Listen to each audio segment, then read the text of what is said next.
খিচুড়ি, বিরিয়ানি কিংবা পোলাও এর সাথে যদি এরকম করে একটা আচার থাকে তাহলে ভাত কিন্তু আরও 2 প্লেট বেশি খাওয়া যায়। চলেন আজকে আপনাদের সাথে আমি শেয়ার করব কিভাবে পারফেক্টলি আপনারা এই জলপাইয়ের আচারটা বানাতে পারবেন। যারা সারা বছর জলপাইয়ের আচারটা সংরক্ষণ করতে চান তারা কিন্তু ভিডিওটা একদমই টানবেন না, একদম প্রথম থেকে শেষ পর্যন্ত দেখবেন। আর যারা বলেন সরিষা দিলে জলপাইটা একদমই তেতো হয়ে যায় তারাও কিন্তু ভিডিওটা মিস করবেন না। আচার বানানোর জন্য আজকে এখানে আমি ব্যবহার করব কাঁচা জলপাই। কেজি কাঁচা জলপাই এভাবে আমি সুন্দর করে স্লাইস করে করে কেটে নিয়েছি। কাটার পর এটা কিন্তু আমি সুন্দর করে পানি দিয়ে ওয়াশ করে পানিটা ঝরিয়ে রাখছি। আচারটা বসানোর আগে সবগুলো মশলা হচ্ছে আমি আগে রেডি করে রাখবো। এখানে কিছু শুকনো উপকরণ আগে আমি তাওয়ায় টেলে নিব। শুকনো উপকরণগুলো হচ্ছে একটু পাঁচফোড়ন, তারপরে হচ্ছে একটু মৌরি মানে হচ্ছে মিষ্টি জিরা, একটু নর্মাল জিরা, তারপরে হচ্ছে কয়েকটা গোটা লাল মরিচ ভালো করে তাওয়ায় টেলে নিব।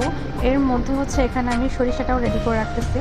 যদি আচারটা সারা বছর সংরক্ষণ করে রাখতে চান ভালোভাবে তাহলে অবশ্যই হচ্ছে আচারটা পানি ছাড়া আমাদেরকে বানাতে হবে। তাই আমি এখানে সরিষাটাও কিন্তু ভিনেগার দিয়ে ব্লেন্ডার করব। তার আগে হচ্ছে আমি শুকনো উপকরণটা ব্লেন্ডার করে নিলাম।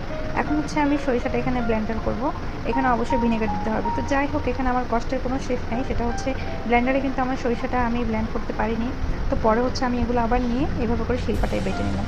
যাই হোক, এই বাটাবাটি করতে কিন্তু আমার খুব একটা কষ্ট হয় না, কারণ ভিনেগার দিয়ে এগুলো বেশ কিছুক্ষণ ভেজানো ছিল। তো মোটামুটি আমার সব মশলা রেডি করা শেষ। এখন হচ্ছে আমি আচারটা বসিয়ে দিব। তো আচার জন্য এখানে প্রয়োজন হবে সরিষার তেল। এখানে আমি 1 পাওয়ার থেকে বেশি সরিষার তেল ব্যবহার করছি। তারপর এখানে আমি ব্যবহার করছি 1 টুকরো দারচিনি আর কয়েকটা তেজপাতা। তারপর এখানে আমি আবার দিয়ে দিব কিছু পাঁচফোড়ন।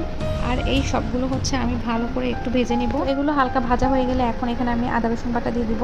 এখানে আমি 2 চামচ মতো রসুন বাটা ব্যবহার করছি, তারপর 1 চামচ আদা বাটা ব্যবহার করছি, আর কিছু গোটা রসুন ব্যবহার করছি এবং অল্প পরিমাণে হচ্ছে সরিষা বাটা ব্যবহার করছি। তারপর এখানে দিয়ে দিলাম একটু হলুদ গুঁড়া, মরিচের গুঁড়া আর স্বাদ মতো লবণ।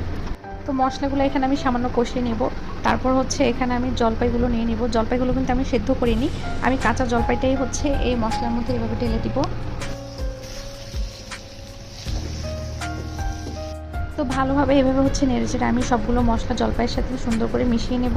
এখন আমি এখানে 2 টেবিল চামচ মতো চিনি ব্যবহার করে নিচ্ছি। আপনারা চাইলে কম বেশি করে নিতে পারেন। তারপর এখানে আমি 3টা গোটা কাঁচামরিচ দিয়ে নিচ্ছি।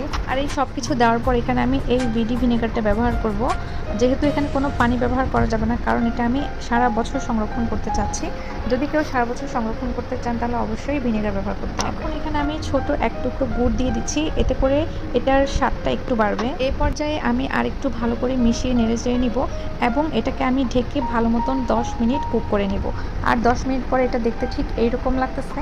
এখন হচ্ছে আমি এখানে আগে থেকে তেলে গুঁড়ো করে রাখা মশলাটা দিয়ে দিব। মশলাটা দেওয়ার পর আমি আরও 5 মিনিট এটাকে ভালো করে কুক করে নিব। আর এই যে আমার আচারের ফাইনাল লুক, দেখতে কিন্তু অনেক বেশি